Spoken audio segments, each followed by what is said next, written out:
본격적인 논고에 앞서 장기간 걸친 심리와 다수의 공판기일을 통하여 실체적 진실의 규명에 최선을 다해주신 재판부의 노고에 깊은 경의를 표합니다. 아울러 이 사건 수사와 재판을 엄중한 시선으로 지켜봐 주신 국민 여러분들께도 감사의 말씀 드립니다. 먼저 피고인 박성재에 대한 구형 의견 진술하겠습니다. 법무부 장관은 국가의 법질서를 수호하고 국민의 기본권을 보호하는 최고 책임자입니다. 이와 같은 권한은 오직 헌법과 법률의 테두리 안에서만 행사되어야 하며 그래야만 정당성을 가질 수 있습니다. 그러나 피고인은 윤석열이 비상계엄의 허울을 쓰고 내란을 일으킨 2024년 12월 3일 밤 자신에게 부여된 막중한 권한을 헌법 수호에 사용하지 않았습니다. 도리어 윤석열의 비상계엄을 수단으로 한 범죄가 성공할 수 있도록 적극적으로 부안해동하면서 내란을 정당화하고 절차적으로 뒷받침하는 데 앞장섰습니다. 윤석열이 이른바 2분 국무회의를 마치고 비상계엄 선포를 위해 나간 뒤 참석자 명단을 적고 서명을 받아야 한다고 가장 먼저 말한 사람이 바로 피고인입니다. 이날 국무회의는 법정 요건을 갖추지 못했음은 물론 윤석열의 비상계엄 선포가 헌법적 법률적 요건을 철저히 결여한 불법적 행위임을 인지하고 있던 피고인은 그럼에도 사후적으로 합법의 외양을 갖추어 국민을 기망할 수 있도록 법기술적 아이디어를 제공하였습니다. 나아가 피고인은 법무부 실무진에 지시하여 윤석열의 비상계엄 선포가 불가피할 뿐만 아니라 정당한 것이라고 강변하는 내용의 문건을 작성하도록 하였고, 이를 비상계엄 선포 다음 날인 12월 4일 이른바 안가 모임에 앞서 보고받았습니다. 내란의 사후 정당화를 위해 비상계엄의 불법성을 세탁하는 데 주도적으로 나선 것입니다. 둘째, 성공한 내란을 위하여 반대 저항 세력을 탄압할 인적 물적 기반을 준비하였습니다. 피고인은 이른바 2분 국무회의가 끝나자 신속히 과천 법무부 청사로 이동하는 차량 안에서 출국 금지팀을 비상대기하도록 지시하는 등 윤석열의 지시사항을 조치하면서 간부회의를 소집하였습니다. 그 자리에서 피고인은 전국 교정시설의 수용 여력을 파악하고 곧 꾸려질 합동수사본부의 검사 파견을 검토하도록 하였습니다. 내란은 비상계엄 선포만으로 성공할 수 없습니다. 저항하는 반대 세력의 물리적 격리와 사법 시스템을 통한 처리가 필수적으로 뒷받침되어야 합니다. 격리를 위해서는 도피를 차단하고 체포하여 수용하고 수사와 공소 제기를 위해서는 전문 인력 지원이 필요합니다. 즉 피고인의 행위는 윤석열의 불법 비상계엄에 저항할 것으로 예상되는 주요 정치인과 시민, 학생 등의 출국을 통제하면서 체포 구금하여 조기에 제압하고 나아가 탄압과 공포에 기반한 법적 실행력으로 지속되고 증대할 저항 세력을 억제함으로써 내란의 성공을 공고히 하려는 사전 조치였음이 명백합니다. 피고인은 이와 같은 일련의 행동을 통해 법 집행의 최후 보루여야 할 법무부를 하루아침에 내란 집행기구로 불법 전환하여 윤석열의 내란 행위를 인적 물적으로 뒷받침할 만반의 채비를 갖춘 것입니다. 또한 법무부 수장의 권한을 남용하여 국민에게 봉사하고 인권 보호에 충실해야 할 법무부 소속 공무원들을 불법적인 내란 행위에 강제로 동원한 용서받을 수 없는 범죄 행위를 저지른 것입니다. 셋째, 분별력을 잃고 대통령 부인의 부정한 청탁을 거리낌 없이 수용하고 실행하였습니다. 법무부 장관을 흔히 법 집행의 최후 보루라고 말합니다. 그렇기 때문에 법무부 장관은 일반 국민은 물론 여타 어느 공직자보다 더 엄격하게 법을 준수해야 할 법적 도의적 책임이 있습니다. 그러나 피고인은 검찰총장이 대통령 부인 김건희에 대한 수사팀 구성을 지시한 2024년 5월 3일 직후 5월 5일 김건희로부터 텔레그램으로 지시성 청탁 메시지를 받고 그에 따라 수사 상황을 점검하였습니다. 피고인은 2024년 5월 1일 신임검사 인관식에서 검찰은 국민 위에 군림하는 기관이 아니고 특정 인물이나 단체를 위해 일하는 기관도 아닙니다라고 말한 바 있습니다. 그러나 정작 피고인은 특정 인물의 사적 이해관계를 위해 법 집행 권한을 자의적으로 행사하였습니다. 김건희로부터 지시성 청탁 메시지를 수신한 7일 후 5월 13일 인사 시기가 아님에도 검찰청법에 따른 검찰총장과의 협의도 없이 김건희를 수사하고 있는 서울중앙지검 지휘부를 교체하는 인사를 단행하고 교체된 지휘부는 검찰총장의 사전보고도 없이 검찰총장의 명령에 반하는 방식으로 김건희를 조사한 후 무혐의 처리함으로써 결국 김건희가 의도한 수사 결과가 도출되도록 한 것입니다. 일반 국민은 물론 하위 공직자라 해도 이런 행동은 엄두조차 낼 수 없습니다. 그런데 법 집행의 최고 감독자라는 피고인이 앞장서 관련 법률을 위반하고 외풍을 막아준 것이 아니라 오히려 검찰과 후배 검사들에게 태풍이 되어 검찰 기능을 파괴한 것입니다. 대통령 부인은 대통령이 아닙니다. 사인에 불과합니다. 당연히 법무부 장관에게 사사로이 연락해 지시하거나 부탁할 법적 권한이 있을 리 없고 법무부 장관 또한 응할 의무가 없습니다. 그러므로 피고인이 저지른 일련의 행위는 소통이 아니라 적극적인 권력형 유착이라고 보는 것이 타당합니다.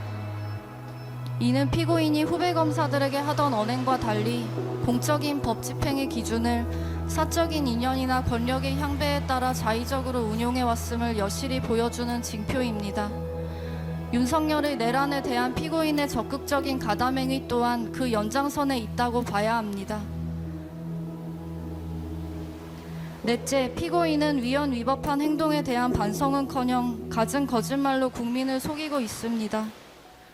피고인은 2024년 1월 윤석열에 의해 법무부 장관에 지명된 뒤 다음과 같은 소감을 밝혔습니다.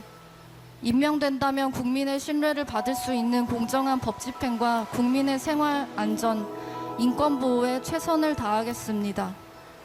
피고인은 법무부 장관 취임사에서 법무부 본연의 임무가 법과 원칙에 따른 법치주의의 실현이라고 역설하였습니다. 법치주의는 국가의 모든 권력 작용이 국민의 뜻을 반영한 헌법과 법률에 따라 이루어져야 한다는 것입니다. 권력자의 자의적이고 독단적인 권한 행사는 허용될 수 없습니다. 우리는 모두 헌법 아래에 있다라는 찰스 휴즈 전 미국 연방대법원장의 말처럼 국민이 선출한 대통령이라 해도 헌법과 법률 위에 있을 수 없고 있어서도 안 됩니다. 이것이 법치주의의 본질입니다. 그 법치주의 실현의 최전선에서 가장 막중한 책임을 부여받은 사람이 바로 법무부 장관입니다. 피고인은 법무부 장관으로서 윤석열이 정치적 반대 세력을 척결하고 국회 무력화를 위해 계엄을 선포하겠다고 말하는 현장에 임해 있었습니다. 검사 경력 26년을 자랑하는 노련한 법조인으로서 윤석열로부터 설명받은 계엄의 사유가 어떤 헌법적 법률적 근거도 갖추지 못했다는 사실을 몰랐을 리 없습니다. 피고인은 대통령을 만류했다라고 주장합니다. 그것이 진심이었다면 피고인은 윤석열의 면전에서 장관직을 사퇴하거나 국무회의가 산회한 뒤 비상계엄의 불법 부당성을 공표했어야 합니다. 법무부 장관은 헌정질서 문란행위가 발생했을 때 이를 저지해야 할 법적인 책무가 있기 때문입니다. 피고인에게는 그럴 시간과 기회가 충분히 있었습니다. 대통령 집무실에서 조태열이 강하게 반대할 때 피고인을 비롯한 누구도 이에 동조하거나 부응하지 않았습니다. 반대할 의사가 있었다면 조태열에 의탁하여 반대하는 태도를 보였을 것입니다. 반대하거나 조태열에 동조하는 사람이 없었기에 윤석열과 한덕수가 정족수를 채워 국무회의를 하더라도 찬성이 과반이 된다는 것을 확인하였기에 정당성 부비를 위해 국무회의를 개최하기로 하였다 할 것입니다.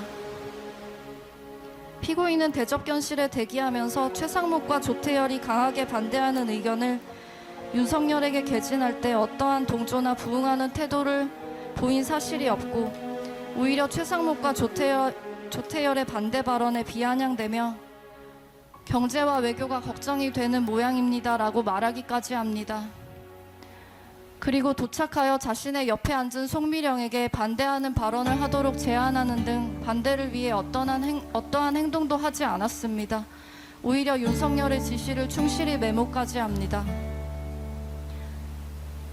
피고인은 법무부 장관 취임사에서 검사들이 검사 선서를 다시 읽고 검사의 직에 나서며 약속했던 마음을 되돌아볼 필요가 있다라면서 저는 오래전부터 공직자는 투철한 사명감과 전문성을 바탕으로 사안을 꿰뚫어 볼 수 있는 통찰력과 옳은 내용을 설득하고 추진할 줄 아는 용기를 갖추어야 한다고 생각해왔다라고 강조한 바 있습니다.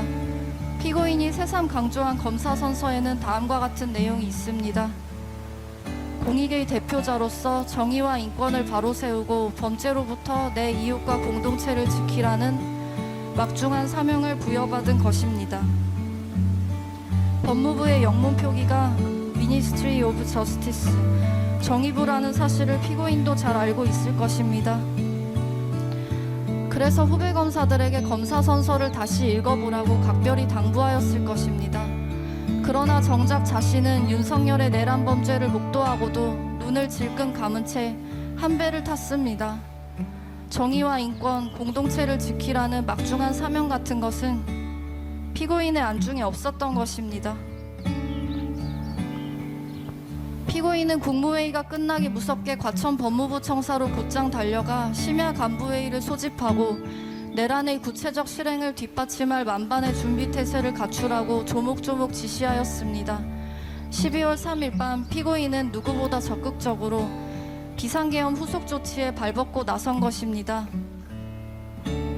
법무부 장관으로서 위헌 위법한 비상계엄을 수단으로 한 범죄 행위를 직접 목도한 후 지휘 감독 대상인 검찰총장과 세 차례에 걸쳐 통화하면서도 범죄 대응을 지시하지 않았습니다.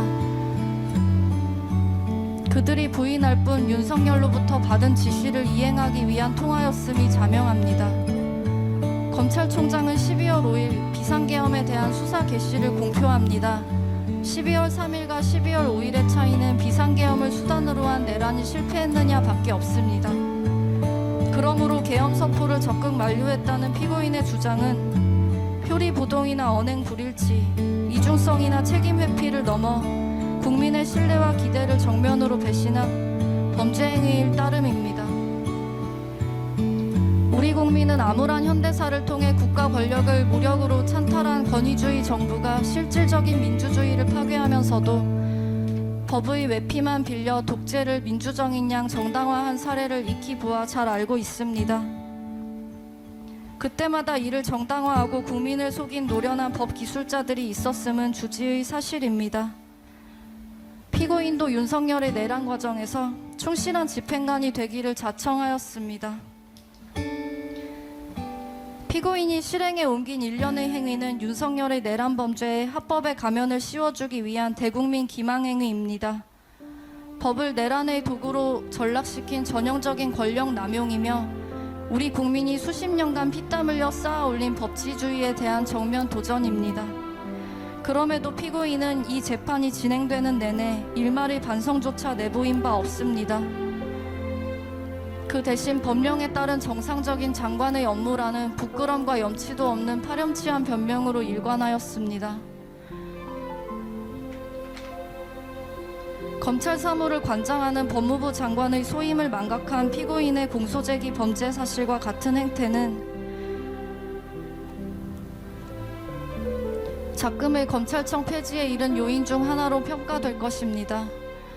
피고인과 같이 법의 이름으로 법을 파괴하는 법 기술자에게 경종을 울리기 위해 엄중한 법의 심판을 내려주시길 요청합니다. 피고인 박성재에게 징역 20년을 선고해 주시기 바랍니다.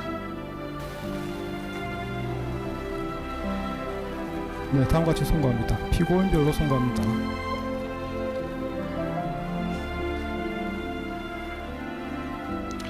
피고인 박성재에 대해서 선고합니다.